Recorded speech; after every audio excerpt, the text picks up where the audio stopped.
Life Audio.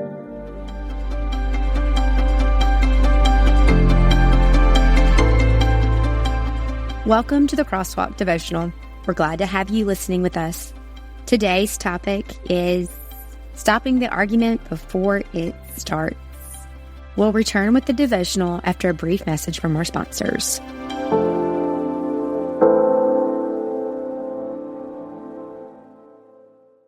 At Thrivent, planning your finances is bigger than money. It's a way to support the people, causes, and community you love, because helping you put your faith into action is at the heart of what we do.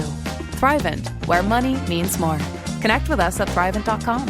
Health insurance rates are surging in America, leaving millions without affordable options. If you're sick of having paychecks eaten up by healthcare costs or dealing with mega corporations, then listen to this. Christians don't need to waste money on a broken system. That's why I want to tell you about Christian Healthcare Ministries. It's an alternative to traditional health insurance at half the cost. With CHM, fellow believers contribute monthly to help pay each other's medical bills. There's no enrollment period, so you can join anytime. And you aren't restricted to provider networks, so you choose the doctors and hospitals you want. It's that simple. CHM is not insurance. It's a ministry that puts faith into action. Feel the difference of financial support and biblical care from fellow believers. Join CHM today by visiting chministries.org/wellness. That's chministries.org/wellness.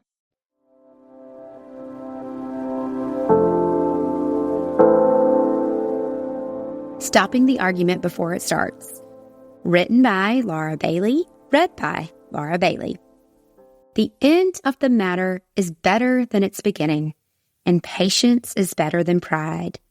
Do not be quickly provoked in your spirit, for anger resides in the lap of fools. Ecclesiastes 7:8-9, NIV. I'll admit it, I'm a get the last word kind of gal. I could blame my fiery red hair, my explosive personality, or the fact I received the argumentative gene from both my parents. However, the truth is, I'm a proud person. Not only do I desire to have the final say, but I'm also reluctant to admit that I was wrong and delay seeking forgiveness. Fully aware that this runs counter to the admonishment to love your neighbor as yourself, Matthew 22:39, I've spent a significant amount of time in both prayer and Bible study in the hopes that the Lord will tame my tongue and soften my heart. I discovered these verses from Solomon in Ecclesiastes 7:8-9. He says, "The end of the matter is better than its beginning, and patience is better than pride. Do not be quickly provoked in your spirit, for anger resides in the lap of fools." Whew, talk about a gut punch. The book of Ecclesiastes is filled with sage advice and practical godly wisdom on how to live in a way that pleases the Lord. Solomon succeeded his father David to the throne at a young age. Yet God promised that he would be the wisest man who ever lived. 1 Kings 3:12. Shortly after taking over the throne, his wisdom is on full display when he pacifies an argument between two mothers. 1 Kings 3:16-28. Solomon knew the benefit of resolving conflicts quickly while staying calm and in control of his emotions. One of the best pieces of advice I've received was to wait a day before acting or responding to something that upset me. If I was still upset after a day, they encouraged me to wait a week. If I was still upset after a week, give it one more week. And if at the end of 2 weeks it continued to bother me, then I should reach out. By delaying my response, the hope was, in the words of my late grandmother, everything eventually works itself out. Or I would be clear-headed enough to have the conversation without letting my emotions prompt me to say something I would later regret. Solomon's words echo this same sentiment, but he takes it a step further. He tells us, just let it go. Don't stew on it. Don't bring it back up. Lay it to rest.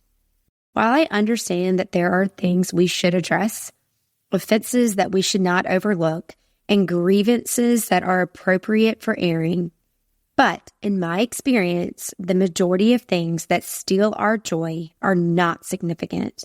They are petty and rooted in personal pride and selfish desires. I love how the Message translates Ecclesiastes 7:9. Do not be quick to fly off the handle. Anger boomerangs. You can spot a fool by the lumps on his head. I am sure if I ever shaved my head, there would be copious amounts of scars pucking my cranium. God gave us feelings. Anger is not only normal, but natural. The Lord knew that there would be things in this life that cause us strife and lead us to frustration. And as a result, our anger would be stirred. However, while anger is an appropriate response to injustice, wickedness, evil, and the widespread hurt and harm that pervade our lives, we must not let our anger control us. Instead, we learn to control our anger. We take a step back. We humbly submit our feelings to the Lord and weigh our response in light of God's words. We ask ourselves, are we acting in godly wisdom or human foolishness? Our words have lasting consequences. Our outward actions tell our inward heart's motivations. May we prioritize caring for people and relationships over our pride and desire to be right as we seek to love our neighbors as ourselves, because we love the Lord with all our heart, soul, and mind. Mark 12:30. Intersecting faith and life. Next time you find yourself on the brink of conflict, try taking a day or a week to respond. During this time, journal your feelings and thoughts about the situation. Pray that the Lord will give you clear direction on whether to let it go or address it with biblical wisdom. For further reading, check out Speak Life-Giving Words or Philippians 2:1-11. The Crosswalk Devotional is a production of Life Audio and Salem Media. If you liked what you heard today, please take a second to rate and review this podcast in your favorite podcast app so that more listeners like you can find the show. For more faith-filled, inspirational podcasts, visit us at lifeaudio.com.